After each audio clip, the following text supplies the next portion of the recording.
Welcome to the Grow Strong Leaders podcast. I'm your host, Meredith Bell, and I interview business leaders who are committed to their own growth and the development of everyone on their team. If you enjoy my podcast, be sure to subscribe and rate it on your favorite podcast platform. Welcome to the Grow Strong Leaders podcast. I'm your host, Meredith Bell, and my podcast is brought to you by my company. We publish software tools and books that help people communicate more effectively in the workplace, and you can learn more at growstrongleaders.com. I am so excited to welcome as my guest today someone who I consider a great friend, and she's also an expert in a really important topic that's quite relevant for all of us today, and that is burnout. And I want to welcome Janice Litvin. Janice, so glad to have you with me today. Thank you so much, Meredith. I'm really happy to be here. Well, before we get into all the questions I have based on your wonderful book, I want to give a more formal introduction so folks can learn more about you. Janice is on a mission to help leaders and teams banish burnout in their organizations. And she does this through keynotes, workshops, and accountability groups.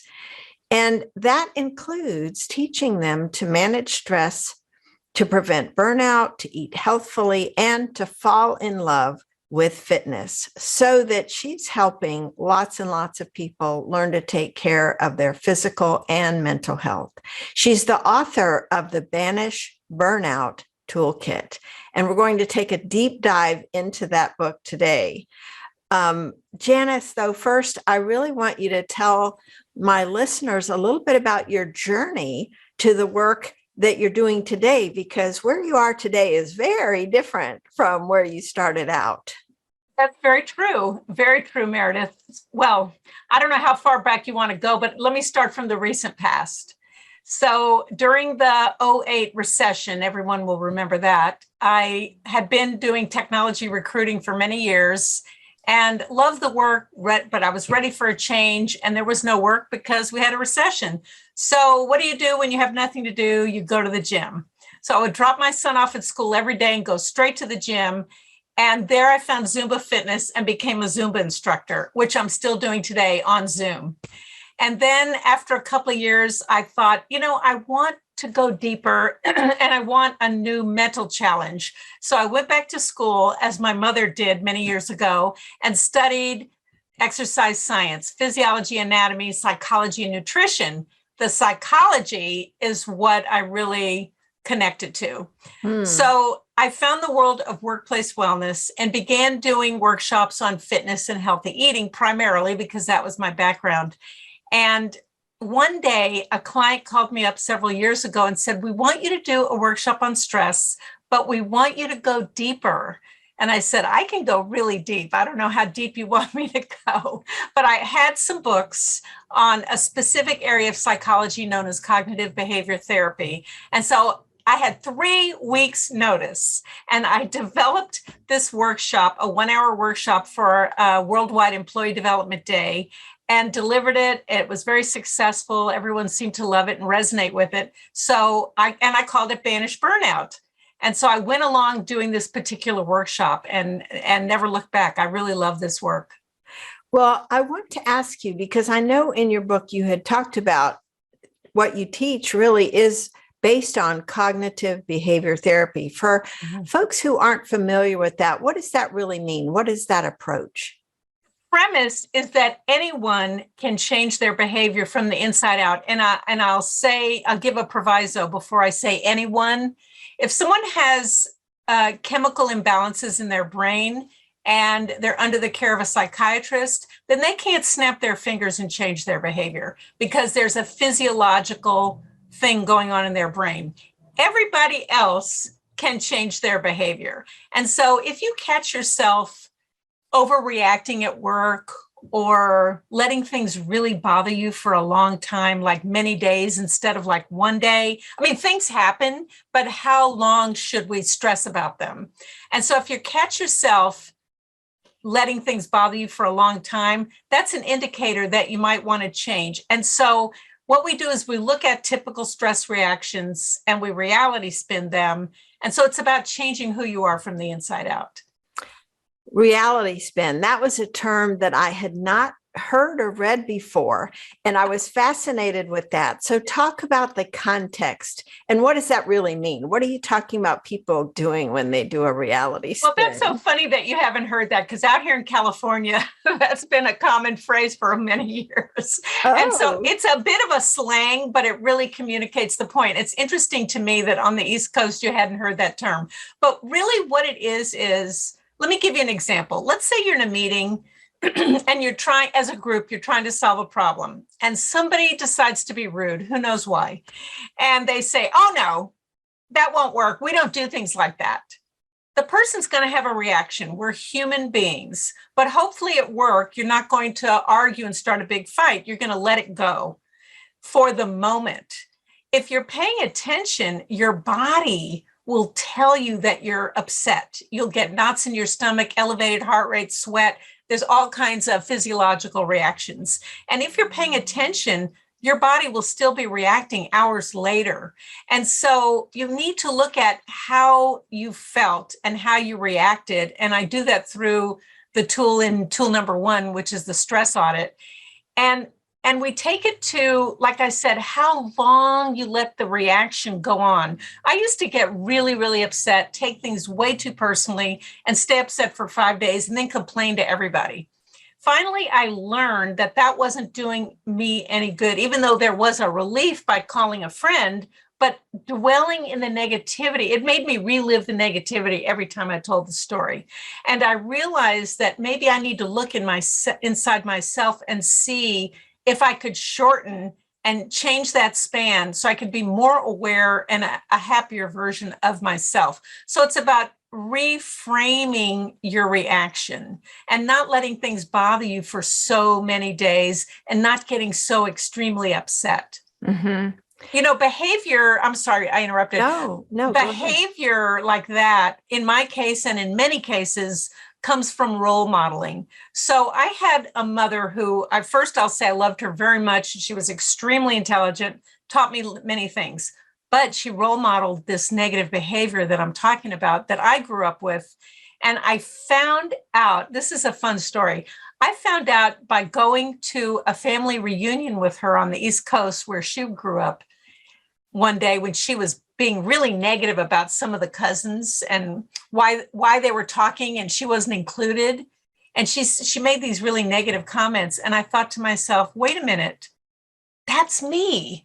And I realized, even though I should have known better with all the psychology background I had, I realized in that moment that I had inherited her pattern of behavior because that's what was role modeled to me. And I didn't know any different. And so that day, that's a true story I tell in a lot of my talks. And that happened about 8 or 10 years ago. And from that day forward, I started on this quest to become a happier version of myself and, do the work that I'm doing. One of the key things that you alluded to with that story, and that's such a great story, it really ties in with your tool number 1 on awareness. So you are paying attention to what's happening and its impact on you. And I think too often we get caught up in the other person, and what they did to us. And without realizing it, we're putting ourselves in this victim mode that means we're helpless. It's kind of hopeless. There's nothing we can do. But one of the things I like about your approach is this becoming aware of stress and how we define it, and the fact that it really isn't what's going on out there, it's what's going on inside. So talk about that difference, because you and I both know a lot of people who will say, I feel so stressed. There's so much going on. And yet it's about their response to what's going on. Yes, and I give that a yes and in the tradition of improv. There's different kinds of stress. So there's what I call institutional or systemic stress. Many, as you know, because of your work, many organizations do not train their leaders in emotional intelligence. I would say most managers get promoted for technical skills, accounting, tech, finance, whatever. And so when there are unreasonable deadlines, an unsupportive boss, too much work, and unfair job assignments, people get stressed. Now, like you say, there's something they can do about it. But even if you exercise, meditate, write in your journal, and do all the tips and techniques I teach, if you come to work on a toxic team, you're going to feel stressed, and it's going to be hard. It can be done, but it's going to be very hard not to feel negative if you have a toxic team. And that could be the manager or a teammate that you have to work with every day, or the whole group of them, or the whole organization. Sometimes, sadly, we have to change jobs to remove that. But yes, you can exercise and do all these other techniques and the techniques I teach, but they'll only carry you to a point if it's a toxic work situation. Mm-hmm. Well, let's think about something less toxic maybe, and just events that happen. Yes. What are some things that someone can do to become aware of when they're feeling stressed? What are some of the symptoms that they, can become tuned into? And what's a response to look at going within to manage themselves? Well, the first part of your question is, how can they tune in? Some of the indicators that you might be too stressed are problems sleeping, problems eating or overeating, snapping at people. If you catch yourself snapping at people and you know it's really about something else, then you're too stressed. And of course, with the pandemic, we all got too stressed, but separating ourselves from that for a moment. So those are some of the indicators: avoiding work, avoiding phone calls or avoiding emails, emotionally isolating, or just feeling emotionally exhausted. Those are all signs that stress is getting too extreme. And then I think the other part of your question was what can we do about it? So as you alluded to, the first chapter or the first tool in my toolkit starts with a tool called STOP, which is stop, take a deep breath, observe, and proceed. Stop, take a breath, observe, proceed. So what that does is it helps you catch the thoughts. So negative behavior and habits start with thoughts. Mm-hmm. So I'll tell you a quick story to illustrate this point. I love telling this story. I was in a large grocery store. I was at a short period of time. I was buying a gift for my son's girlfriend at the time. And she liked a certain kind of gift card. Well, this huge store had like 2 to 4 aisles of gift cards. And there's these little squares. And so there must have been, 300 gift cards. I couldn't find the darn gift card. And I had actually called because I knew I was going to be tight on time. And so I can't find it and I can't find it. And I start getting really angry, like, oh my gosh, these people are so stupid. Why did they tell me they have this gift card? They don't have the gift card. I'm going to let them know how I feel. Now I'm going to kill a bunch of time walking all the way to the front of the store to find someone to help me. And this was after I had begun to do this work called Banish Burnout. And so I said to myself, on my way, stop trudging to the front of the store. Wait a minute, stop, breathe. What are you doing? Is anybody in the hospital? Does anybody have 2 broken legs? What is such a big deal about this situation? So what if you're 5 or 10 minutes late? It doesn't matter. Why are you letting this situation bother you? And then I started to point the virtual finger in my head. And I said, now I want you to go to the front of the store and I want you to put a big smile on your face and say to the helper, would you please help me? I can't find this gift card. So that's stop in action, taking a little scenario and twisting it on its heels and changing emotional directions. That's the way we begin to heal. And it doesn't come quickly at first, but eventually it starts to come sooner and sooner and sooner. Now, we're all human and we all have reactions. Like I said, during the COVID, we all were a little bit off kilter. And one day I snapped at my husband, and I know better. I know very well not to snap at other people that are making stupid comments. And so I went in my room, so to speak. I went into another room, closed the door, and closed my eyes. And I realized how upsetting I was feeling over not being able to spend time with friends. And so then, of course, I had to go back and apologize for being so mean. And so it can happen to any of us. As aware as I am of my emotions, I can still overreact. I'm human, but it's how do you recover? How quickly can you catch yourself and change emotional gears and recover? Mm-hmm. That's such a key point. And it goes back to at least being aware that there's an alternative way of being, right? Yes. And so we don't want to try to get it perfect because it takes practice. And it's like shortening the time, as you said, from the incident to our reaction and to our realization of what we've done so that we respond maybe more appropriately. You've mentioned COVID too a number of times, Janice, and I'm just curious, what have you found has been necessary to do differently in the way, especially maybe with self-care? What are some of the things that you're recommending to people who may not have thought about what do I need to do to take care of myself because they're so busy taking care of other people? Well, that's a big question, and you don't realize that you brought up another big topic, which I'll save for later. So, it's funny. I did include a self-care chapter in this book, and when my editor first said you have to have a chapter on self-care, everybody has a chapter on self-care, and I'm like, I don't care. Everybody knows what self-care is. Now, looking back, so my book came out about a year ago. Now, looking back, I realized that yes, we know what generic self-care is, number one. Number two, most people don't take care of themselves because, like you said, they're busy taking care of other people, especially if they work and have a family.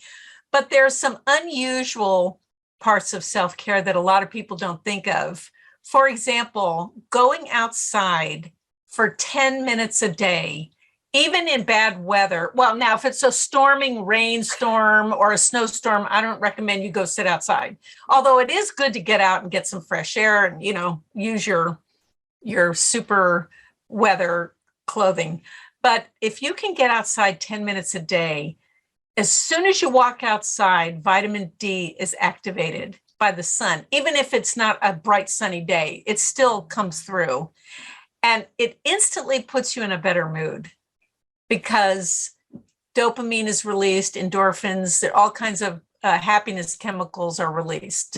So I talk a lot about getting outside. It makes you more clear, more sharp, more creative. There's a lot that happens if you can get some time in the sun. If not, can you sit near a big window with the blinds open?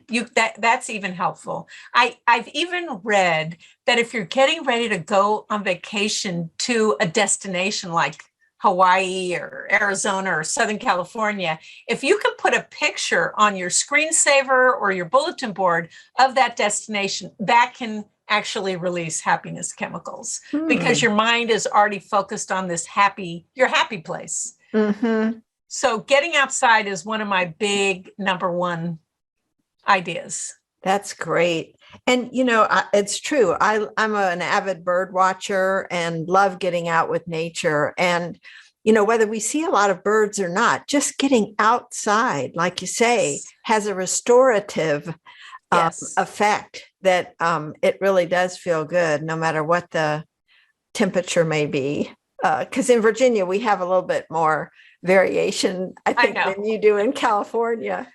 Well, I'm sorry. I was going to add one more little tiny point that a lot of people don't think about. When you get outside, especially if you can think about a beautiful place or you're going to a beautiful place, and people see beauty in different ways. Like you say, you love seeing birds. The awe that you experience from going to a beautiful place, or even watching a movie where there's some beautiful, beautiful scenery, makes you feel happier. So the awe, there's been research that shows that experiencing awe in beauty, in nature, can make us happier. That's great. Well, I'm curious too, you don't cover this in the book, but you were mentioning it. The role of music. How does music play into banishing burnout?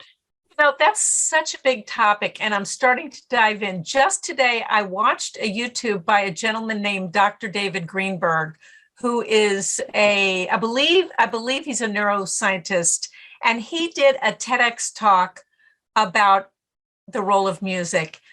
And there's so many facets to this. I could talk about this for an hour. I did write a blog about it about a year ago, but now I'm going to go back and update it because I learned more about it from him. So not only does music heal the soul, if you can go to a concert or even in your own home, if you listen to really, really beautiful music, whatever music you like, whether it's rap, rock and roll, classical, if you love it, that's all that matters. And if you can listen to some music that you haven't heard in a long time that you really love, or you hear a new song that sparks your interest and you love that, that will begin to release dopamine. And that actually you can feel, if you stop and close your eyes and think about it, you can actually feel the vibrations physically and emotionally. And if you can really focus on that music, and it also sparks creativity. So have you ever been to a concert? And if you like classical, I'll use that example. I went to a classical concert one day. Someone wasn't going to use her box seats. And I'm like, okay, at the San Francisco Symphony. And I had to write a speech for a meeting I was chairing as the hostess. I had to write an opening speech. And I grabbed my husband and I said, I need a pen and a piece of paper. Suddenly, all these thoughts were flooding through my brain. And during the intermission, I actually wrote out the entire speech. So something happens that sparks your creativity from the music. Now, in addition to all of that, what Dr. David Greenberg was talking about today was how music can bring differing groups of people together. Mm. So, for example, in the Middle East and Israel, where I'm sure you're aware, there's all kinds of strife between different groups of people. There's a group called the Jerusalem Youth Chorus that has Palestinian and Israeli children singing together and sharing the love through the music and not worrying about any other differences in their world.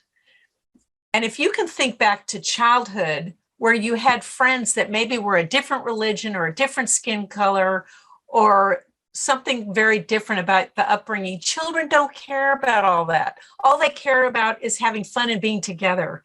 And that's what music can also do. Mm. Yeah, that's great. So do you get any you may not have used it yet, but I'm just curious if you would anticipate getting any resistance from, say, managers where you might be doing your workshop for them, any resistance about incorporating music into your workshop? No, not at all. As a matter of fact, I did a talk at a conference just a couple of weeks ago. And at the end, I had every single person standing and dancing and calling and responding to some of the to get them to remember the key points of my talk. And I was so surprised when I said, I want everybody to get up. Usually people are like kind of looking around and waiting for somebody to get up. They all popped up. I was so surprised. And I realized that, first of all, people sit too much, which we could talk about all day. But the other thing is people were inspired. And I put on a song, that Happy song by Pharrell Williams. It has such a fun beat and it's such a happy song. And I got people, I said, the only rule is you don't accidentally hit somebody in the face next to you, because they were sitting closely with their masks on. And they loved it. They ate it up. And I was happily surprised at how much they loved it. You know, hearing you describe that reminds me, one of the key things that I think can also prevent burnout, and you tell me the role because you're the expert at this, is just the idea of making a workplace more fun. Yes. And not quite so serious and intense. And so I want you to talk about that. Thinking about managers, people who are in leadership role, where they have this group of people, it's important for them to not be overly stressed, to not be on the verge of burnout. What are some things that they can do to lighten things up so that people aren't feeling so oppressed and overwhelmed? You remind me of a job where I did have an oppressive boss many, many years ago, where my coworker and I would sit and tell jokes and laugh every now and then, and the boss would come out like, "What are you guys doing?" So, and now that I have the science to back it up, I know how important it is. So there's so many things people can do to lighten up their workplace. First of all, when you have a meeting, whether it's a Zoom meeting or in person, ask people to go around the room and talk about the best thing that happened the day before or that morning, or ask people to talk about the funniest thing their child said, or does anybody have a joke, or what is something somebody else did for someone else that you're aware of. So you don't want people to feel uncomfortable bragging about themselves, but get them bragging about other people. I heard Joe Smith spent extra time after work the other day helping Sue walk to her car and carried all her books because it was raining, or whatever it is. Or Jan brought this great food in today, and we're all going to have lunch together. We want everybody to join in. And so little tiny sparkles of happiness can be sprinkled throughout the day. You can start a meeting with dancing for 60 seconds, or breathing for 60 seconds, or just closing our eyes for 60 seconds. It doesn't have to take up a huge amount of time. Mm-hmm. And it can build trust. The other thing is, if managers would start talking to their people about non-business matters. How was Billy's soccer game over the weekend? I know your mother-in-law, Susan, knowing their name, I know your mother-in-law, Susan, who lives with you, sprained her ankle over the weekend. How's that going? Or what was your favorite Netflix movie that you watched this weekend? Or what book are you reading? Something non-technical and non-work related is how people bond.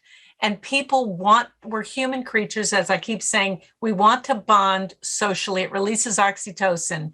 And that's the way to get people really connected to you and wanting to work for you, so that when you have those moments of extra work where people are going to have to chip in and work extra hours for like a month or whatever, they will be motivated because they care about you, because you show that you care about them. Mm-hmm. It's that, Stephen Covey talked about that years ago, making deposits into the emotional bank account. Yes. And I think, do you run into resistance because I know you've worked with a lot of technical leaders. Do you find any resistance to them saying, why should I take time for that? At first they do, but once I show them the evidence of how much more cohesive their teams are, and the science that shows that they'll be more productive and more creative with problem solving, and they'll get along better, then they realize the benefits. Mm-hmm.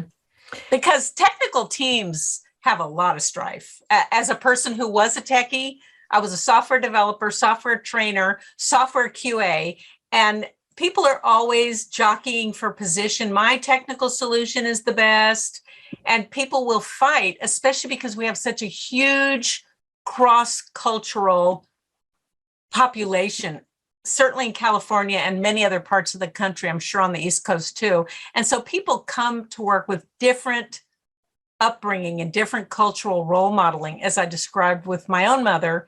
And so there can be a lot of built-in competition. Mm-hmm. And so just imagine making people like each other by spending time together and getting to know each other personally, so that they can be more cohesive on their team. That's such an important point. And one of the things that I really liked you had at the end, of course, we have our book on peer coaching. You talk about having an accountability buddy. And so I think that really is valuable, and especially in the context of what you've just been talking about. Explain what you mean by this accountability buddy. What does that look like, and how does it work, and why is it valuable? Well, it's valuable for every reason you can imagine. As I keep talking about social connections, there's a built-in obvious social connection. It can be a peer-to-peer relationship, or it could be more of a mentor-mentee relationship. It can be about somebody to celebrate wins with, somebody to challenge you to get outside and exercise more, It could be a career mentor within an organization to help guide people, especially women, with how to navigate their way through the corporate jungle, I'll say. And so the relationship can take on many forms. It can be a one-time visit. It could be a 6-month relationship or a 4-week relationship. I really recommend that people have a list of 2 or 3 people to ask, because one person might already have people they're working with, or they might just be swamped at work. And so I recommend that people be really clear with their expectations of what they want to accomplish and communicate that clearly in an email or however they're going to approach the person. And then say, I only think we need 2 visits for an hour, or 4 visits for an hour, or 6 months every other week for 30 minutes, something where you're not being too demanding on the other person. Mm-hmm. And people love helping other people. It's always kind of fearful to ask someone for help, but in reality, they love helping other people. Mm-hmm. And so what is the overall goal or the benefit of working with somebody like that? It depends on what the person's needs are. So if a person, let's say somebody is trying to vie for a promotion, and they don't quite know how to get there, so to speak. And they could be connected to a woman or a man in another part of the organization that's been around longer, either been in the organization longer or just been more senior to them, and help guide them. I mean, CEOs have accountability partners. We just don't know about it because they're in other organizations. And high-level leaders have mentors. They have mentor groups. It's the individual contributors that need to learn that it's okay to get mentors. Now, a first-line manager should be a mentor. But as you know, first-line managers haven't always been coached. They might have been promoted for technical skills, and they might not be as emotionally intelligent as we hope. And so it's important to find yourself a mentor, either within the team or somebody else in the organization, and ask for whatever it is you need help with. Maybe it's how to navigate the organization to get things done, dotted line through different departments. It could be, like I said, career questions. It could be how to do something that you've been challenged to do and you're not quite sure where to start. And you might be afraid to ask your boss because you don't want to appear like you don't know what you're doing. So ask someone else. Mm-hmm. Yeah, all of the things you're talking about to me really get at this thing of preventative for burnout. How do you keep from getting in that situation where you feel so stressed, you just feel like I can't take it anymore? Another area that you cover that I think is so important in your book is this whole thing of emotional baggage. And so talk about how you see that and define that, because we all have it. But what is that from your perspective, and how does that, contribute to the danger zone for potential burnout?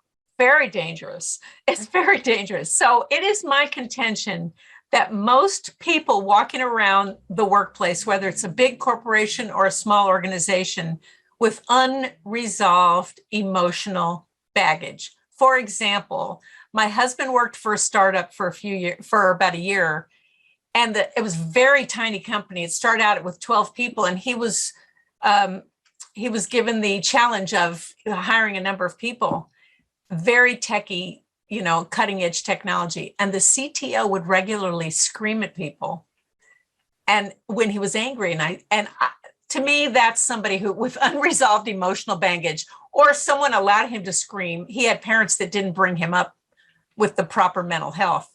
And I told my husband one day, it's okay to go into him and say, I can see why you're upset, but it's not okay to scream at me. Only my father screamed at me when I was doing something wrong, but you're not my father. You cannot scream at me. And unfortunately, he never did. He ended up leaving the organization. So when people have erratic behavior, like, for example, screaming is one simple example, but let's say you do work with somebody who doesn't normally have outbreaks like that, and one day they overreact to something.